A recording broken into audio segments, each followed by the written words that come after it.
Right, just a quick demonstration on how to set the combination lock. The instructions are completely confusing. So as you can see, all on zeros at the moment. That's how it comes.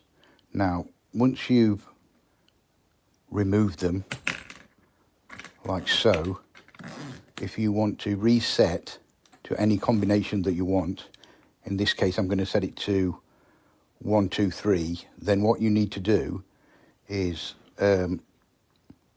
pull this out, and then what's still keeping it pulled out to the right, change the numbers to your desired combination,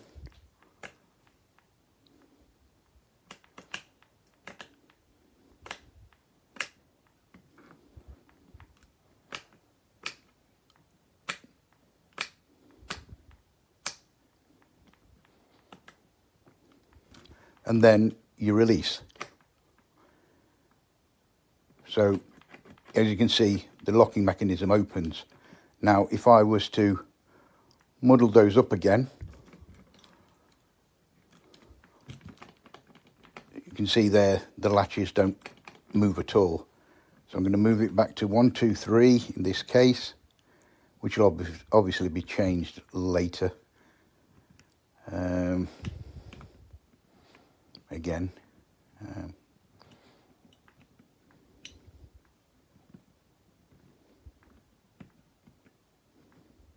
there, and as you can see, the latch clearly opens. So that's how you change it. The instructions are just standardized instructions. I don't think they marry up with the lock itself whatsoever.